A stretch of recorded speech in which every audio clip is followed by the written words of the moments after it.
Hola, ¿qué tal? ¿Cómo están todos? Espero que estén muy bien. Estamos en un nuevo encuentro de Podcast de la Libertad en el marco de la Fundación Atlas y hoy vamos a conversar con Marcelo Crovato sobre la cuestión de Venezuela. Le vamos a preguntar a él y le vamos a pedir a él que se autodefina también. Nosotros diríamos un venezolano, pero es un argentino que está fuera de Venezuela, y vamos a hablar sobre las perspectivas de Venezuela en estos días, que hay tantas preguntas: si es el fin de Maduro, estamos en transición, no va a pasar nada. Así que vamos a hablar con él sobre Venezuela y la libertad. Marcelo, ¿cómo estás? Un placer poder hablar con vos. Igual, Martín, qué gusto volver a verte. Me dijiste que me presentara. Yo soy un abogado argentino-venezolano y fui el único argentino preso político de la dictadura de Nicolás Maduro hasta que lamentablemente el gendarme Nahuel Gallo me quitó el récord. Espero que él tenga la misma oportunidad que yo de escapar y volver a casa. Bueno, esperemos que así sea, ¿no? Y en este contexto, y gracias por la posibilidad de charlar con vos, una persona que está tan cercana a la realidad venezolana. Tenemos muchas esperanzas desde los que estamos afuera de Venezuela por los cambios en Venezuela, y te pregunto cómo es tu visión al respecto. Mira, el problema es que lo primero que hace falta para ganar una guerra es querer ganarla. Y honestamente yo no veo a ninguno de los líderes políticos, incluyendo a María Corina, queriendo ganarla. Porque todos parece que hacen lucha libre. Uno ve que se pelean, se gritan, se golpean sobre el ring y ninguno sale lastimado. A mí me dan la mitad de los golpes que se dan en un ring de lucha libre y me sacan en una ambulancia de terapia intensiva. Y ellos se van caminando. ¿Por qué? Porque nunca se golpearon realmente. Y esa es la realidad. Hemos podido saber que muchísimos de los líderes políticos venezolanos tienen negocios con el chavismo, negocios corruptos. Entonces, para ellos no hay un interés real en salir, sino mantenerse, porque es muchísimo lo que están robando. A pesar de todo lo que han destrozado el país, todavía queda muchísimo dinero ahí por robar. Y ese es el problema. Ninguno está realmente intentándolo. Todos hacen el aguaje, pero ninguno realmente trata de sacarlo a Nicolás. Y te pregunto, en este marco, ¿cuál sería la posición de los Estados Unidos en este momento? Mira, en la anterior presidencia de Donald Trump, él quiso sacar a Nicolás Maduro, sin embargo, se estrelló con la oposición venezolana. Él le pidió, sobre todo a Guaidó, cuando era presidente interino, que pidiese la intervención militar para él ejecutarla, porque él no quería que los Estados Unidos cargasen con el costo político de una invasión en América Latina. Si el presidente legítimo de Venezuela la pedía, era una acción de apoyo a un gobierno aliado para liberar a un país, pero no querían hacerlo. En realidad, Trump se decepcionó porque vio que el interés de ellos era más bien manejar los presupuestos y vivir como reyes y robarse el presupuesto que liberar a Venezuela. También él llegó a decir, todo esto que estoy diciendo, yo lo dije en su momento porque era mi apreciación, mi deducción lógica, y todo fue confirmado después por entrevistas que les hicieron, o libros que escribieron, artículos, tanto Mike Pence como Bolton, como el propio Donald Trump. Al final Trump dijo que él no veía a ninguna persona seria a quien pudieran entregarle el poder en Venezuela después de sacar a Maduro. Estados Unidos tiene ya la experiencia de lo que le pasó en Irán y en Irak, en Afganistán y en Irak, que sacaron un gobierno malo y realmente enemigo de ellos y no pudieron controlar el país. De hecho, en Afganistán nuevamente están los mismos malos, pero con más poder. Y en Irak no pudo instalarse nunca un gobierno. Y en este momento no se sabe quién manda en Irak, porque cada quien manda en un pequeño feudo. Y Donald Trump está claro que ninguno está en capacidad de asumir el poder en Venezuela y liberar a Venezuela, porque sacar a Nicolás Maduro es muy fácil. Si se quisiera, una operación de SEAL, lo sacan. Pero hay otros más. Está Diosdado Cabello, está Padrino López, los hermanos Rodríguez. Lo sacan a todos ellos y todavía hay un conglomerado adicional, político y militar.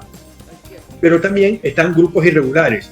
Los colectivos, que son fuerzas paramilitares armadas por el gobierno, los trenes y planes, que son grupos de delincuentes, son megabandas. Los planes son los líderes de las bandas criminales y los trenes se le dice así a algunas de las megabandas criminales que habría que controlar. Pero también está la guerrilla colombiana, está el FBL, que es la Fuerza Bolivariana de Liberación, que es una guerrilla a favor del gobierno, algo que es absurdo, pero en Venezuela existe. Y también hay informaciones muy serias, y las sostienen los israelíes, que hay células de yihadistas entrenando en Venezuela. Entonces, no es solamente sacar a Nicolás, es limpiar todo eso para que Venezuela pueda llegar a un momento de paz y de crecimiento. Y eso es muy difícil, y él no ve a nadie que sea capaz de enfrentar al chavismo y sacarlo, como se hizo en Alemania cuando terminó la guerra, que dijeron, los nazis no pueden seguir en el poder.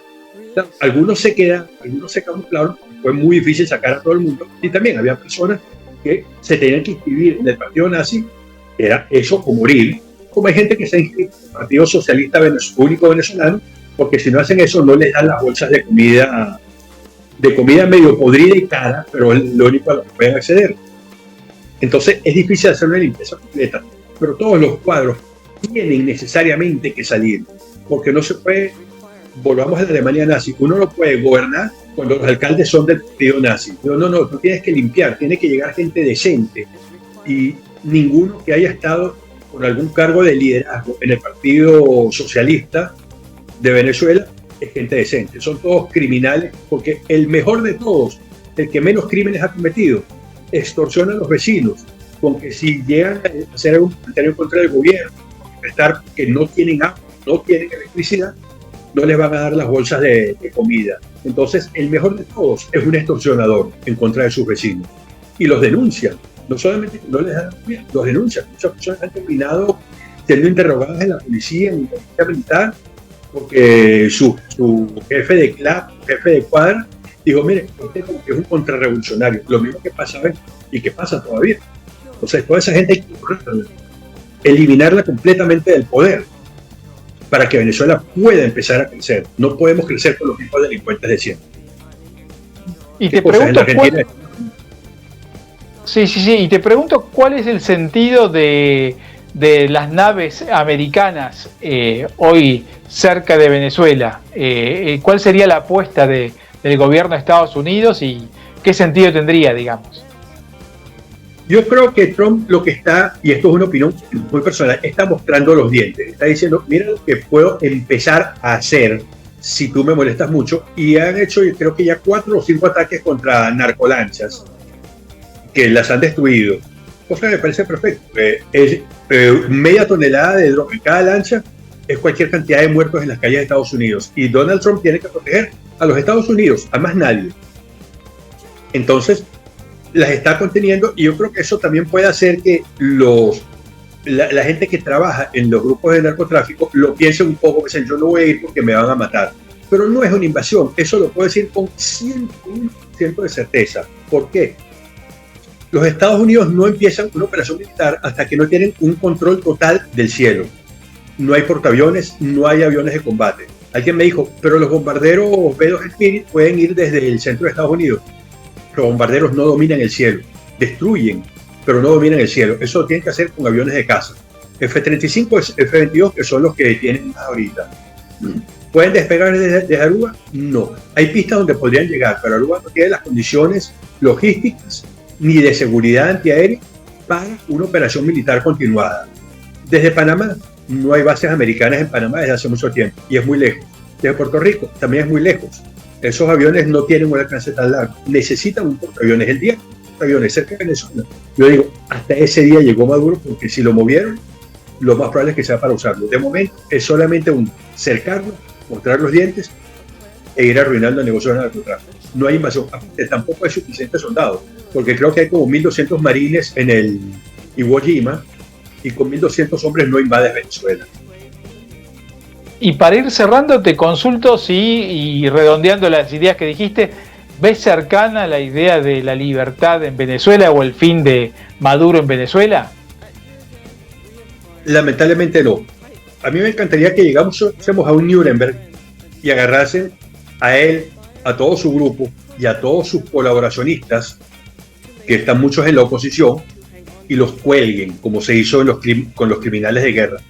Pero no lo veo, porque ellos no tienen por qué salir, porque adentro están seguros, están protegidos. Cuando salgan son muy vulnerables y adentro tienen poder y manejan muchísimo dinero que pueden seguir creciendo.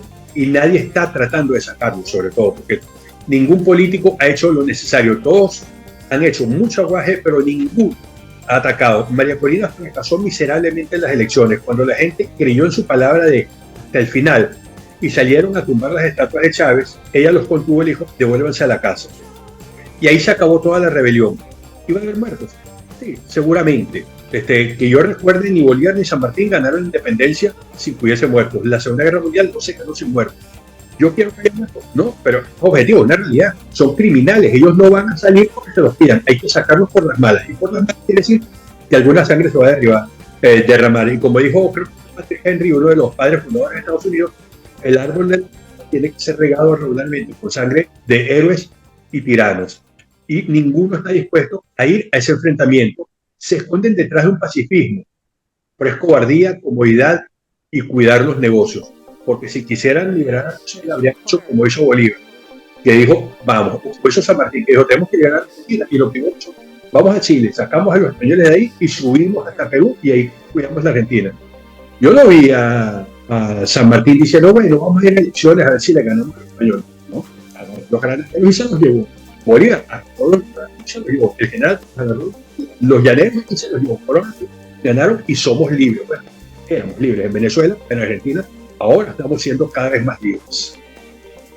Marcelo, muchísimas gracias por clarificarnos la información que tenemos desde acá. Tenemos una versión un poco más optimista, menos realista, pero por eso siempre es bueno hablar con los que saben para tener una visión mucho más clara y moderar también las expectativas y ver qué es lo que va a suceder en el país petrolero del norte de Sudamérica. Lamento mucho no poder ser optimista, pero yo pasé por el ejército, por inteligencia del ejército, y ahí aprendí a evaluar estas cosas, a investigarlas, y lamentablemente toda mi formación me dice que todavía no. Y sobre todo porque nadie quiere, porque sí habría habido oportunidades.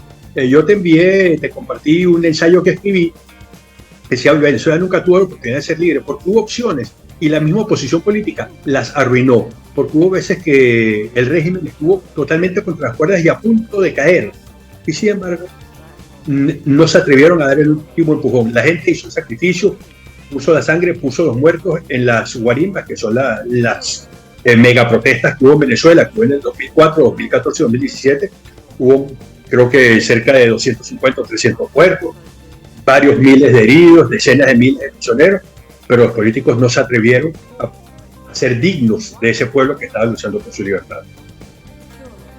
Marcelo, muchísimas gracias. Un fuerte abrazo. Igual, gracias a vos.